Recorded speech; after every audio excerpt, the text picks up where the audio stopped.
देखिए स्टूडेंट्स, इस क्वेश्चन को देखिए, कह रहा है a conductance cell was filled with 0.02 molar KCl, तो ये कॉन्सेंट्रेशन हमें दिया हुआ है। Solution which has a specific conductance of, अब देखो ये जो स्पेसिफिक कंडक्टेंस हमें दिया हुआ है, ठीक है, स्पेसिफिक कंडक्टेंस जो हमें दिया हुआ है, स्पेसिफिक कंडक्टेंस का मतलब कप्पा हमें दिया हुआ है। ये देखिए हमें क्या दिया हुआ है, कप्पा हमें दिया हुआ है। कितना कप्पा है, 2.768 okay into 10 raise to the power -3, और इन्होंने हमें यूनिट क्या दिया है, पर ओम पर सेंटीमीटर। कितना दिया है, पर ओम पर सेंटीमीटर। यस बिल्कुल हो सकता है पर ओम पर सेंटीमीटर, क्योंकि यहां से देख लीजिए आप, ये देखिए कैसे, कप्पा इज इक्वल्स टू सी की जगह हम 1 अपॉन रेजिस्टेंस अगर लिखते और इनटू में L/A लिखते हम लोग, है ना, तो ये देखो 1 अपॉन रेजिस्टेंस क्या हो जाएगा, ओम, इनटू लेंथ हो जाएगा सेंटीमीटर में, अपॉन में सेंटीमीटर स्क्वायर। तो ये देखिए 1 अपॉन ओम को ही हम लोग क्या लिखते, ओम इनवर्स, और सेंटीमीटर से सेंटीमीटर कैंसिल होता तो ये सेंटीमीटर की पावर -1 आ जाता। तो यही लिखा उन्होंने, पर ओम पर सेंटीमीटर का मतलब ही क्या होता है, पर ओम पर सेंटीमीटर का मतलब ही क्या होता है, समझ लो। कप्पा की यूनिट हो गई आपकी क्या, सीमेन पर सेंटीमीटर लिखा हो वो भी सही है, या पर ओम पर सेंटीमीटर लिखा हो वो भी सही है, क्योंकि हमें परेशान नहीं होना है। देखो हमें पता है क्या कि सीमेन ही किसके इक्वल होता है, पर ओम के इक्वल होता है। ये पीछे पढ़ाया है अभी, सीमेन को ही पर ओम हम लोग लिखते हैं, ठीक। तो ये कप्पा उन्होंने हमें दिया एक तरीके से, सीमेन पर सेंटीमीटर भी हम इसको लिख सकते हैं, किसको, ओम पर ओम पर सेंटीमीटर को। द रेजिस्टेंस इज 82.4, तो रेजिस्टेंस इज इक्वल्स टू 82.4 कितना है हमारे पास, ओम्स में दिया हुआ है ना, ओके, ओम में दिया हुआ है। अब उसने हमसे क्या बोला है, 25 degree Celsius the cell constant, cell constant मतलब L/A का वैल्यू उसने हमसे पूछा हुआ है, L/A का वैल्यू उसने पूछा हुआ है।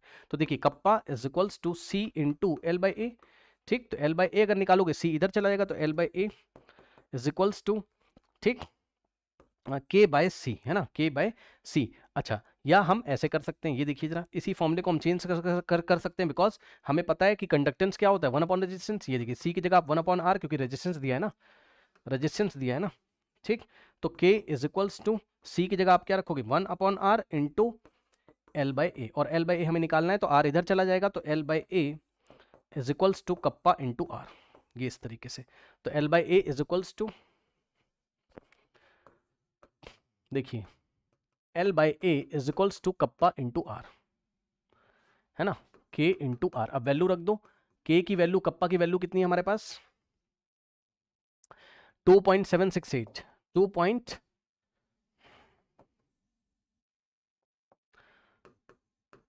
देखिए 2.768, और इनटू में रेजिस्टेंस कितना है हमारे पास, रेजिस्टेंस कितना है 82.4, है ना, रेजिस्टेंस कितना है 82.4, 82.4 करेक्ट। और यूनिट जो आएगी वो आएगी, देखो सेंटीमीटर और सेंटीमीटर स्क्वायर, तो पर सेंटीमीटर में यूनिट आएगी हमारे पास। ये देखिए अब सॉल्व कर लीजिए भाई, 10 टू द पावर -3 भी तो है, तो यहाँ पर आएगा 2.768 इंटू 82.4, 82.4, तो यहाँ से आ जाएगा कितना, 228.08, बस इतना काफी, into 10 raise to the power -3 पर सेंटीमीटर, है ना। अब ये वाला जो पॉइंट है, ये पॉइंट 3 प्लेस इधर आ जाएगा, तो 10 की पावर -3 + 3 10 की पावर 0 हो जाएगा, यानी कि आएगा 0.22808 पर सेंटीमीटर।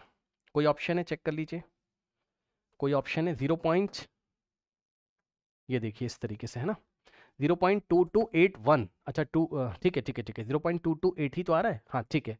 इसको राउंड ऑफ करोगे तो आ जाएगा कितना, 0.228, और 8 है, इसको यहाँ से आप हटाओगे तो 0 + 1 1, और ये आ जाएगा पर सेंटीमीटर। इस तरीके से हमारे पास आएगा यहाँ पर, ठीक, इस तरीके से हमारे पास आएगा, करेक्ट, ये हो गया।